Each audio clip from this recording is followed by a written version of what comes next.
Subaru may be best known for Crosstreks, Foresters, and Outbacks, but they haven't forgotten their rally car heritage. Case in point, the new BRZ TS. This promises to be the most dynamic BRZ they've ever built, and they've flown me out to Sicily to take a look.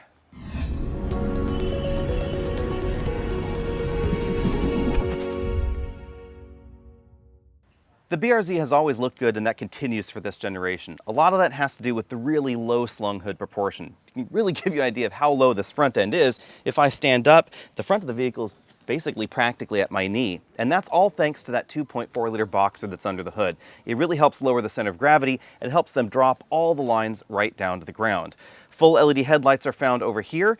In the TS model, we have the BRZ logo in red inside those headlamp modules. And of course, we have the badging over there at the front of the bumper. But the rest of the look is pretty discreet as far as knowing that this is the new TS package. At about 168 inches long, the BRZ has always been a right-sized sports car for me. The back seat is really not that much smaller than something like a Camaro or a Mustang, but this is certainly easier to park, and it definitely has a very different lightweight feel out on the road. And that lightweight feel has been improved for 2024 because one of the big changes is found up here. Not only do we get Michelin Pilot Sport 4 tires, but we also have new 4-piston Brembo brakes with larger rotors there. We don't get cross-trilled rotors like we do find in the new top-end trim of the WRX, but these are still definitely high-performance rotors and brakes, and that's because this is much lighter than the WRX. Lightweighting was always a big priority for this vehicle, and that's why these tires, even though they are Pilot Sport 4s, they're just 215 in width, front and rear. Now moving to the back, we have 2-piston Brembo brakes in the back. They've also improved the size of the rotor back here, but again, they opted not for a cross-drilled format like we find in the WRX. The rest of the look, it's basically the same that we've seen from the BRZ for a while. So coming around to the rear, we have the integrated sort of ducktail spoiler right there on top of that trunk lid, and it is still a trunk lid. We then have the BRZ TS logo right there on one side with the red S. Same sort of full LED taillights that we've seen before, and then of course dual exhaust tips down there at the bottom. TS definitely doesn't stand for turbo, so under here we find the same 2.4-liter naturally aspirated boxer that we found last year, producing 221 horsepower, 184 pound-feet of torque. And just as you'd imagine, it is mated only to a 6-speed manual transmission. You can get an automatic in the BRZ, but trust me, you want the manual.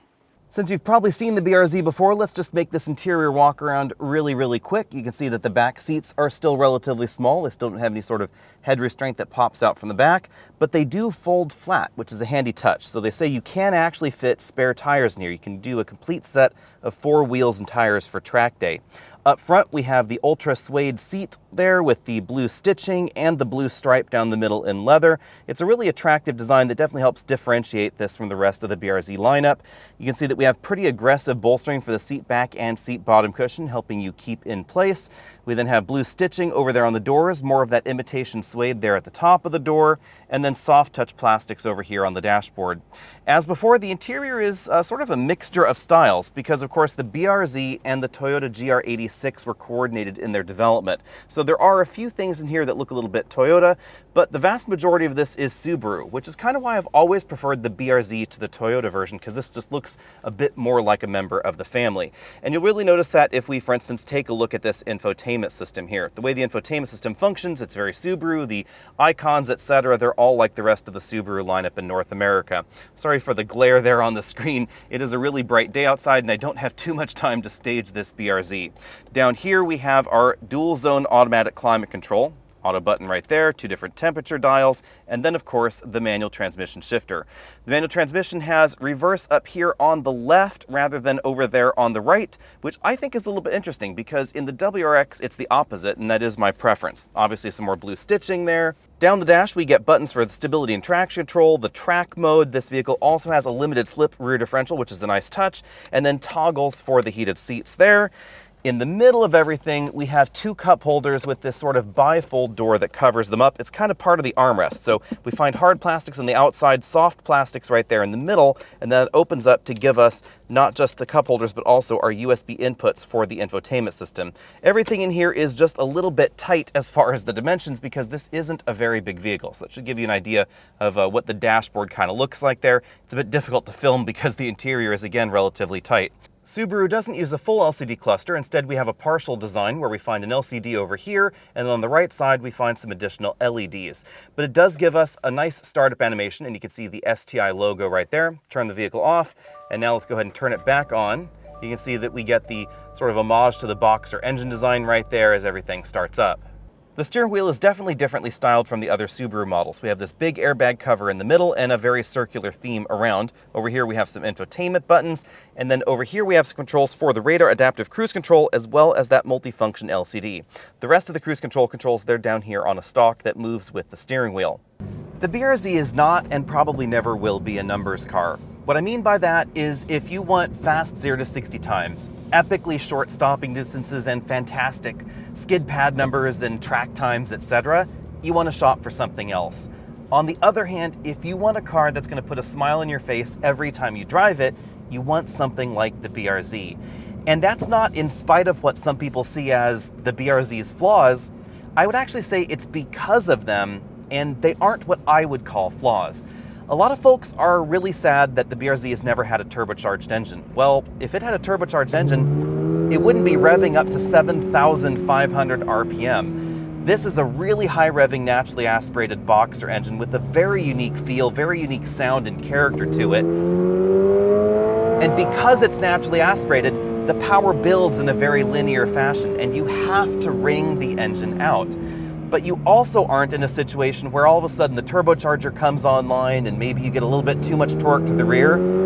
This is very, very easy to steer with your right foot, and that's good because it's rear-wheel drive with only 215 with tires in the back. So it's definitely the kind of vehicle where if you want to explore rear-wheel drive driving dynamics, you can, and you can at lower speeds that are ostensibly going to be safer than a much more powerful vehicle. In a way, this is sort of the argument that it's more fun to drive a slow car fast than a fast car slow, although the BRZ is by no means slow. It has over 200 horsepower, nearly 190 pound-feet of torque, and it's very, very light. That's the other thing to know about the BRZ. And that's how this can be relatively comfortable, daily driver livable, but still handle very well and still be an awful lot of fun to drive. The route today proved that you don't need perfect roads to enjoy the BRZ. All you have to have is a sense of adventure and, some skill to steer with that right foot if you want to, of course. All that has to do with the philosophy of design with this vehicle. Subaru wanted it to be lightweight because being light helps an awful lot. Not only is it going to get you faster to 60 and stop shorter from 6 to 0, it's also going to improve handling, and it's going to improve the ride quality, which is certainly something that we see here. If you don't have a lot of mass to stop, you obviously don't have as much mass to damp either, and the BRZ doesn't have a lot of suspension travel because they really wanted this low-slung profile, and they didn't want those funky front fender bulges like we find in some sports cars, especially heavy sports cars. We don't have that here because we don't have the mass to worry about. Yes, the suspension in here is on the firm side of things, but it's not as firm as you might think, and that again lends to the daily driver livability factor here. This road is definitely not perfectly paved. You can see all these bumps and whoops in the road, but they're relatively comfortable as far as a performance vehicle goes, and this is the kind of vehicle I wouldn't have a problem commuting 50, 60, 70 miles in a day. The light curb weight and the low center of gravity not only help improve handling ability, they improve the responsiveness and the feel of the suspension as well. So if I need to, for instance, avoid a pothole like that in the road, everything comes together very nicely. You can instantly move around it, move back in, everything feels very in control, and the steering responsiveness is definitely very, very good. The BRZ TS isn't going to be everybody's cup of tea. Some people want more power, they want bigger tires, bigger brakes, etc. But if you're willing to keep an open mind and you're simply looking for driving enjoyment, then I would say the BRZ, especially the BRZ TS, absolutely should be on your shopping list. It seems like there's more competition than ever in this $35,000 to $45,000 price range in the US. But Subaru has carved a really nice niche for themselves with the BRZ, and I think they've built on that with the BRZ TS, because this is a track-ready, track-capable vehicle for under $37,000, $36,465.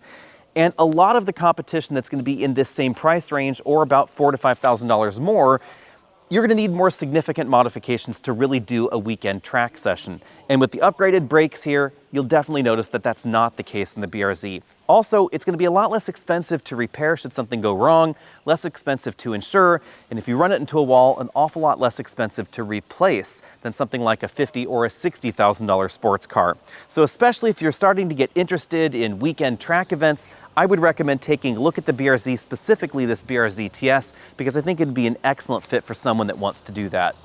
I know some folks might find this wrong, but the only thing that I think I would swap out would be the tires. I don't mind the Pilot Sport 4s, but I think they could be a little bit wider and a little bit grippier. The grip level in the BRZ, it's not quite where I want it to be, but now it has the brakes to back up that higher level of grip that you could achieve. As always, be sure and sound off down there in the comment section below. Let me know what you think of the BRZ TS, and of course stay tuned because hopefully I'll have one of these at home shortly so we can do our full comparison and test video on it at that time, and I'll see all of you next week.